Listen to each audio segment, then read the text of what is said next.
Total 16 दिन लगने थे। वो पीछे अपने दोस्तों और फैमिली मेंबर्स को ये बताकर निकले थे कि वापस नीचे आकर टेलीग्राफ के जरिए अपनी खैरियत की इत्तला देंगे। रिश्तेदारों और दोस्तों के लिए परेशानी बढ़ती जा रही थी क्योंकि 16 दिनों को गुजरे भी 15 रोज बीत चुके थे, लेकिन ना ही ग्रुप लीडर डयाटलॉव या किसी भी ग्रुप मेंबर की कोई खबर आई। आखिरकार वॉलंटियर्स का एक ग्रुप तैयार किया गया जो 26 फरवरी को खोए हुए हाइकर्स का कैंप पहाड़ की स्लोप पर तलाश करने में कामयाब हो गए। ये कैंप देखकर अंदाजा लगाना मुश्किल नहीं था कि यहाँ कुछ भयानक रूप से गलत जरूर हुआ है। टेंट बर्फ की पतली लेयर से ढका हुआ था और उसके अंदर हाइकर्स का साजो सामान बिल्कुल ठीक हालत में पड़ा था, लेकिन टेंट का कपड़ा अंदर से चाकू की मदद से फाड़ा गया था। ऐसा महसूस होता है कि शायद टेंट के अंदर कुछ गड़बड़ हुई है जिसने उनको टेंट फाड़कर भागने पे मजबूर किया। अगले दिन आसपास हाइकर्स की तलाश शुरू कर दी गई। फटे हुए टेंट की ओपनिंग के पास ही कुछ फुटप्रिंट्स बर्फ में छपी हुई थी जो पहाड़ से नीचे की ओर जा रही थी। इन फुटप्रिंट्स में कुछ जूतों के निशानात थे और कुछ नंगे पांव के। आपको यहाँ बताते चलें कि पुरसुकून अंदाज में चलने से फुटप्रिंट्स करीब करीब बनते हैं, और जहां पर भी इन्वेस्टिगेशन टीम को लंबे लंबे कदमों के नहीं बल्कि नॉर्मल कदमों के निशानात देखने को मिले। कदमों के निशानात करीब 500 मीटर तक बर्फ में छपे हुए थे, लेकिन उसके बाद वो कहीं गायब हो गए। शायद बाद में पड़ने वाली बर्फ ने उनको छुपा दिया था। इन्वेस्टिगेशन टीम इन फुटप्रिंट्स की डायरेक्शन में आगे बढ़ती रही और थोड़ी देर बाद वो एक देवदार के पेड़ तक पहुंच गए। यहाँ पर उनको एक बुझी हुई बॉन फायर के निशानात मिले और साथ ही यूरी क्रिवोनिशिंको और यूरी डोरोशिंको की जमी हुई डेड बॉडीज भी मिली।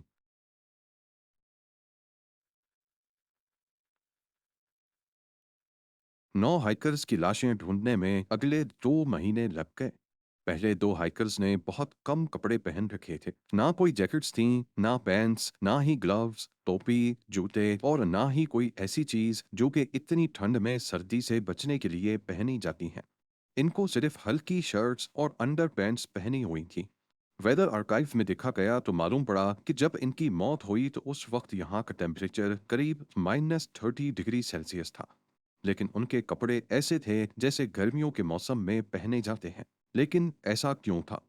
पास मौजूद देवदार के दरख्त पर भी कुछ अजीब निशानात मिले। इसकी शाखें 5 मीटर तक टूटी हुई थीं, जैसे इन्होंने अपनी जान बचाने के लिए रात के अंधेरे में इस पर चढ़ने की कोशिश की हो। अगले 3 हाइकर्स की लाशें भी टेंट और देवदार के दरख्त के बीच से ही बर्फ में दबी हुई पाई गईं। ये लोग पिछले वाले 2 के मुकाबले में कुछ न कुछ गर्म कपड़ों में पाए गए, लेकिन इन्होंने भी जूते और ग्लव्स नहीं पहन रखे थे। इन 3 हाइकर्स की डायरेक्शन टेंट की तरफ थी, कि जैसे ये नीचे जंगल से ऊपर टेंट की तरफ जा रहे हों, लेकिन बीच में ही हिम्मत हार कर दम तोड़ गए। इनकी बॉडी पर कुछ जख्मों के निशानात पाए गए, लेकिन डॉक्टर्स ने इन पांचों की मौत की वजह हाइपोथर्मिया बताई, यानी वो कंडीशन जिसमें ज्यादा वक्त ठंड में रहने की वजह से बॉडी की सारी गर्माइश निकल जाती है। आखिरी के 4 हाइकर्स की बॉडीज जंगल की एक चट्टान के नीचे से बरामद हुई। इनकी एग्जैक्ट लोकेशन उसी देवदार के दरख्त से 75 मीटर्स ऑपोजिट डायरेक्शन में थी। इनमें से 3 को गहरी चोटें लगी थी, एक का सर फटा हुआ था और 2 की असलियां टूटी हुई थी। मेडिकल एग्जामिनर का ख्याल है कि ऐसी चोटें किसी इंसानी या जानवरों के हमले की वजह से नहीं पहुंच सकती। उनका ख्याल है कि ये किसी ऊंची जगह से गिरे हैं। जानवर के हमले का नाम इस वजह से लिया गया क्योंकि इनमें से 2 जनों की आंखें निकली हुई थीं और लड़की की जबान गायब थी।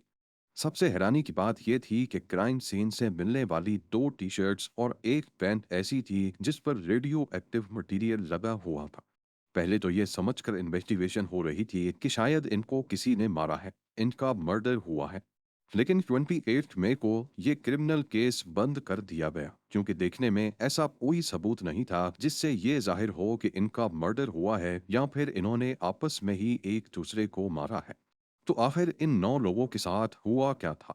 टेंट का दरवाजा छोड़कर उसको फाड़कर बाहर निकलने का क्या मतलब है? ऐसी भी क्या इमरजेंसी हो गई थी कि टेंट को चाकू से फाड़कर सबको बाहर निकलना पड़ा? ये इमरजेंसी जो भी थी टेंट से निकलते ही खत्म हो गई, क्योंकि उनके कदमों के निशानात भागने वाले निशानात नहीं थे। यानी टेंट में जो खतरा था वो बाहर निकलते ही टल गया और वो रिलैक्स होकर चलने लगे। ऑफिशियल रिपोर्ट के मुताबिक 9 में से 6 हाइकर्स की मौत हाइपोथर्मिया की वजह से हुई, लेकिन इनकी कंडीशन देखकर यकीन लाना मुश्किल था कि ये ठंड की वजह से मरे हैं। अभी तक इस केस को इंटरनेशनल कवरेज मिल चुकी थी. Странное исчезновение в горах Северного Урала группы американских डॉक्यूमेंटरिस्टов, हाइकर्स के फैमिली मेंबर्स और कई लोगों ने सोवियत यूनियन की हाइपोथर्मिया वाली कहानी के खिलाफ आवाज उठाना शुरू कर दी। उनका मानना था कि सोवियत सरकार हाइकर्स की मौत के ऊपर पर्दा डालकर असल वजह छुपा रही है। खास तौर पर जब 3 कपड़ों से रेडियो एक्टिव पार्टिकल्स मिले तो सबका ख्याल गया न्यूक्लियर टेस्ट की तरफ।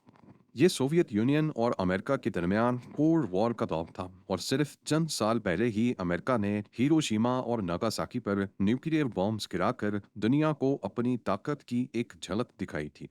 उसके बाद सोवियत यूनियन ने भी कई न्यूक्लियर टेस्ट्स करना शुरू कर दिए थे। लोगों का ख्याल था कि सोवियत यूनियन ने इस पहाड़ पर चुपके से कोई न्यूक्लियर टेस्ट किया है, जिसकी रेडिएशन की वजह से 9 हाइकर्स की जान गई है और अब ये हाइपोथर्मिया को वजह ठहराकर केस को रफा दफा करना चाहते हैं।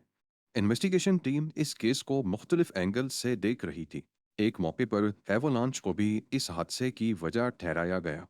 हो सकता है कि रात के कहर उनको एवोलांच महसूस हुआ हो तो सारे टेंट छोड़कर भाग गए, लेकिन एवोलांच वाला थ्योरी कुछ हजम ना हो सकी, क्योंकि अगर एवोलांच फटा तो टेंट जिस बर्फ की पतली लेयर से ढका हुआ था वो बहुत मोटी लेयर होती। दूसरा ये कि ग्रुप लीडर इगोर डैटलोव एक एक्सपीरियंस्ड हाइकर और स्कीयर थे। वो किसी ऐसी जगह टेंट लगाते ही नहीं जहां एवलांच का खतरा हो। इस हादसे के बाद 100 से ज्यादा एक्सपीडिशंस हुए, लेकिन किसी ने भी यहाँ ऐसी कंडीशन नोटिस नहीं की जिससे एवलांच बन सकता हो। हाँ, इस पहाड़ पर खतरनाक कंडीशंस जरूर एक्सपीरियंस की गई, वो भी अप्रैल और मई के महीनों में, क्योंकि तब बर्फ पिघल रही होती है। जबकि ये 9 हाइकर्स फरवरी में गए थे जब ऐसी कोई कंडीशन नहीं थी।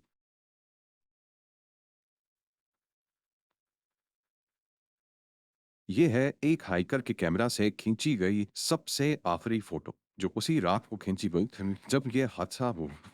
ऐसा मालूम होता है कि ये किसी लाइट की फोटो है जो अंधेरे में कैमरा का लेंस सही से फोकस नहीं कर पाया। इस फोटो की वजह से नई थ्योरीज जन्म लेने लगी। कुछ लोगों का मानना था कि ये आसमान में किसी अनआइडेंटिफाइड फ्लाइंग ऑब्जेक्ट की फोटो है, तो कुछ ने कहा कि ये टेंट के ऊपर लगी इमरजेंसी लाइट या फिर कैंडल लाइट की फोटो है। एक बात तो तय है कि ये जिस चीज की भी फोटो है, चाहे वो रॉकेट हो, यूएफओ या फिर कोई मीटियोराइट, वो चीज इनके पास आकर नहीं गिरी। अगर ऐसा होता तो बर्फ के अंदर से जब डेड बॉडीज मिल सकती हैं तो किसी चीज के क्रैश होने का मलबा क्यों नहीं मिला। इस आखिरी फोटो की असल हकीकत भी कभी मंजर आम पर न आ सकी। तो फिर हमारा असली सवाल अभी तक वही है कि आखिर डियाटलोव पास के हादसे की असल हकीकत क्या है। क्यों उन्होंने टेंट को अंदर से फाड़ा था, कैसे कुछ हाइकर्स को खतरनाक चोटें लगीं और क्यों उन्होंने इतनी ठंड में भी इतने पतले कपड़े पहन रखे थे, जबकि ये सारे एक्सपीरियंस्ड हाइकर थे। सच्चाई जानने के लिए हम उस टेंट की तरफ रुख करते हैं जो असल में जंजीर की सबसे पहली कड़ी है। एक तो रात पहले की फोटो में देखा जाए तो टेंट में से एग्जॉस्ट पाइप निकल रहा है। ये एग्जॉस्ट पाइप और अंदर रखा स्टोव यानी चूल्हा ग्रुप लीडर डियाटलोव ने खुद बनाया था। हादसे वाली रात उन्होंने ये स्टोव इस्तेमाल भी किया था, क्योंकि टेंट के अंदर से पका हुआ खाना भी मिला है। हो सकता है कि जब एग्जॉस्ट पाइप को बंद किया गया हो तो उसमें कुछ जलते हुए कोयले रह जाने की वजह से आग हादसाती तौर पे दोबारा भड़क गई हो। जब टेंट मिला तो उसमें एग्जॉस्ट पाइप नहीं लगा था, यानी अगर आग लगी हो भी तो उसका धुआं बाहर निकलने के बजाय अंदर ही जमा हो रहा था, जिससे अंदर मौजूद हाइकर्स का सांस घुटना शुरू हो गया। यही एक वजह समझ आ रही है कि उनसे धुआं कंट्रोल नहीं हुआ और वो फौरन टेंट को फाड़कर बाहर निकल आए। इस थ्योरी को प्रूव करने के लिए एविडेंस भी मौजूद है, क्योंकि हाइकर्स के जिस्म और कपड़ों पर जलने के निशानात भी पाए जा चुके हैं और कुछ के मुंह से खून भी निकला हुआ था। आपको यहाँ बताते चलें कि खांसी के साथ खून के आने की एक वजह बहुत ज्यादा अनफिल्टर्ड धुएं को इनहेल करना है। बाहर निकलने के बाद ये आराम आराम से चलकर अपने लिए शेल्टर तलाश करने लगे। कुछ हाइकर्स बगैर गर्म कपड़ों के टेंट से निकले थे। शेल्टर की एक जगह इनको पहले से मालूम थी, इसीलिए वो नीचे पेड़ों के पास चले गए। वहां एक बॉन फायर स्टार्ट किए जिसके बुझे हुए कोयले देवदार के दरख्त के साथ इन्वेस्टिगेशन टीम को भी मिले थे। चार हाइकर्स जिन्होंने ज्यादा कपड़े पहन रखे थे वो जंगल में लकड़ियां तलाश करने के लिए थोड़ा और डीप चले गए। वहां चट्टान पर एक छोटा एवलांच ट्रिगर हुआ और वो नीचे पत्थरों में जा गिरे। चट्टान से गिरने की वजह से इनको खतरनाक चोटें लगी। सर फट गया, पसलियां टूट गईं और चेस्ट में इंटरनल ब्लीडिंग भी शुरू हो गई। दो हाइकर्स जिन्होंने कम कपड़े पहन रखे थे वो देवदार के दरख्त के पास ही मौजूद थे। बचे हुए तीन हाइकर्स वापस टेंट की तरफ चढ़ते हुए एग्जॉस्ट होकर वहीं फ्रीज हो गए। जबकि बॉन फायर के साथ बैठे दो हाइकर्स भी बुझी हुई आग की वजह से फ्रीज होकर दम तोड़ गए। रही बात रेडियो एक्टिव पार्टिकल्स की, तो आपको बताते चलें कि हर चीज थोड़ी बहुत रेडियो एक्टिव होती है, लेकिन ये कपड़े जरूरत से ज्यादा रेडियो एक्टिव थे। ग्रुप का एक मेंबर अलेक्जेंडर कोलिवाटोव पहले एक न्यूक्लियर फैसिलिटी में जॉब करता था और जॉर्ज क्रीवानोशेंकोव एक top secret Soviet nuclear production plant में काम करता था। मिलने वाले रेडियो एक्टिव कपड़े इन दोनों हाइकर्स के ही थे, जबकि बाकी सबके कपड़ों से नॉर्मल क्वांटिटी में रेडियो एक्टिव एलिमेंट्स मिले। और वो हाइकर्स जिनके बॉडी पार्ट्स मिसिंग थे, हो सकता है जब उनको चोटें लगीं और वो अपनी जिंदगी की बाजी लड़ रहे थे तब उन पर जंगली जानवरों ने हमला किया हो। इस हादसे को आज 65 साल गुजर चुके हैं। 10 मेंबर्स के ग्रुप में से सिर्फ यूरी यूडेन बचे थे जिन्होंने एक्सपीडिशन को तबीयत खराब होने की वजह से छोड़ा था। उनकी नेचुरल मौत 76 ईयर्स की एज में 27 अप्रैल 2013 को हुई।